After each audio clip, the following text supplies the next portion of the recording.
NTA نے یقیناً JNU سے بہت کچھ حاصل کیا، تجربہ اور وقار کے علاوہ پیسہ خوب کمایا۔ جیسے ہی مامڈالہ جگدیش کمار نے JNU میں اپنی مدت پوری کی، انہیں بھرپور انعام دیا گیا۔ وہ انعام کیا تھا؟ انہیں UGC کا چیئرپرسن بنا دیا گیا۔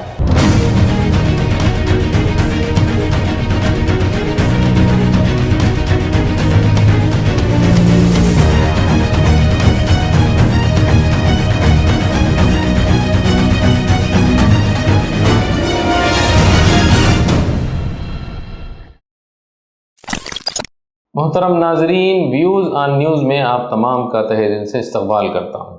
نیٹ کے بعد اب نیٹ کے پیپر لیک کی باری آئی ہے۔ لاکھوں لوگوں نے اس کا بھی امتحان دیا تھا۔ جب یہ منسوخ ہوا تو اس پر بڑے پیمانے پر احتجاج بھی ہوا۔ ایسا لگ رہا ہے کہ پیپر لیک کا معاملہ اب ملک میں ایک نیو نارمل بن چکا ہے۔ حکومت نے بھی امتحان منعقد کرنے والے ادارے پر جانچ کا پینل بٹھا دیا ہے، یعنی نیشنل ٹیسٹنگ ایجنسی کے بارے میں ایک جائزہ پینل قائم کر دیا گیا ہے۔ لیکن ہمارا مطالبہ یہ ہے کہ تمام پہلوؤں کی جامع انکوائری ہو، یعنی کمپریہنسو انکوائری ہونی چاہیے۔ نہ صرف اس ایک ادارے کی جامع جانچ ہو، بلکہ اس کے ساتھ یونیورسٹی گرانٹس کمیشن یعنی UGC کے کردار کی بھی جانچ ہونی چاہیے، اور خاص طور پر اس کے چیئرپرسن مامڈالہ جگدیش کمار کی بھی جامع جانچ ہونی چاہیے۔ حیرت کی بات یہ ہے کہ جس ادارے نے نیٹ کا امتحان کنڈکٹ کیا ہے وہ خود ایک پرائیویٹ انسٹیٹیوٹ ہے۔ NTA نیشنل ٹیسٹنگ ایجنسی ایک پرائیویٹ ادارہ ہے۔ پہلے حکومت کو اس کا جواب دینا چاہیے کہ ایک خانگی ادارے کو کیسے نیشنل لیول کا امتحان منعقد کرنے دیا گیا، وہ بھی ایک ایسا امتحان جس سے لاکھوں لوگوں کا مستقبل وابستہ ہے۔ NTA دھوکہ دہی کا معاملہ یہ ہے کہ اس نے حکومت ہند کا نشان یعنی ایمبلم بھی استعمال کیا ہے۔ اس کو کس نے اجازت دی کہ وہ حکومت کا نشان یعنی ایمبلم استعمال کرے؟ ہم تو اب تک یہی سمجھ رہے تھے کہ یہ حکومت کا ہی کوئی ایک ادارہ ہے، ایک پرائیویٹ سوسائٹی ہے۔ ہمیں تو یہ بات اس وقت معلوم ہوئی جب اس کا رجسٹریشن سرٹیفکیٹ دیکھا گیا۔ جبکہ یہ بات طے ہوتی ہے اور تمام سرکاری محکموں اور دیگر اداروں کو رجسٹرار آف سوسائٹیز کے ذریعے یہ مشورہ بھی دیا جاتا ہے کہ جو کوئی بھی ان کے ساتھ کسی بھی معاہدہ یا اسائنمنٹ میں داخل ہونا چاہتا ہے، اسے پہلے اس سوسائٹی کے اثاثوں اور اس کی کارکردگیوں کو غور سے جانچ لینا چاہیے اور اس کی تصدیق کر لینی چاہیے۔ پھر کیسے یہ چوک ہوئی کہ خانگی ادارہ اب تک عوام کو حکومتی ادارے کے طور پر باور کراتا رہا، اس کا ایمبلم استعمال کرتا رہا؟ اسی لیے ہم کہتے ہیں کہ اس کی جامع جانچ ہونی چاہیے۔ NTA یعنی نیشنل ٹیسٹنگ ایجنسی جو مختلف انسٹیٹیوٹس کے لیے امتحانات منعقد کر رہا ہے، کیا وہ کسی اگریمنٹ میں شامل ہوتے ہیں؟ کس بنیاد پر وہ امتحانات کرواتا ہے؟ اس کی جانچ ہو۔ UGC سے اس کے ہر سال معاہدے ہوتے ہیں یا نہیں؟ کیا وہ اپنے اسٹیٹس کے بارے میں معلومات فراہم کرتا ہے یا نہیں؟ بدقسمتی سے پراسرار طور پر وہ اپنی کسی بھی معلومات کو عوامی ڈومین میں نہیں رکھتا ہے۔ کیا ہر سال وہ اپنے معاہدے کو رینیول کرتے ہیں؟ اور سب سے اہم بات یہ ہے کہ کیا معاہدہ ہونے سے پہلے UGC کی قانونی اتھارٹی کے ذریعے یہ فیصلہ منظور کیا جاتا ہے کہ اس کے ساتھ معاہدہ کرنا چاہیے یا نہیں؟ یہ معلومات عوامی ڈومین میں آنی چاہیے۔ یہ باتیں اس لیے پوچھی جا رہی ہیں کیونکہ JNU میں ایڈمیشنز کے معاملے میں جو گڑبڑیاں ہوئی ہیں اور جس طریقے سے معاملہ سامنے آئے ہیں، اس وقت JNU کے VC یہی مامڈالہ جگدیش کمار تھے جو اس وقت UGC کے چیئرپرسن ہیں۔ اس وقت بھی JNU میں ایڈمیشنز کے لیے اسی NTA کا استعمال کیا گیا تھا۔ JNU TA کے موجودہ صدر موسمی باسو اس معاملے پر 2020 سے RTI ڈالے ہوئے ہیں تاکہ یہ معلوم کیا جا سکے کہ NTA کے لیے یہ اچانک محبت کیسے پیدا ہو گئی۔ آپ اس دوسرے ثبوت میں اس وقت ہونے والی سنگین خلاف ورزیوں کی داستان سنیں گے۔ اس ثبوت کو JNU TA نے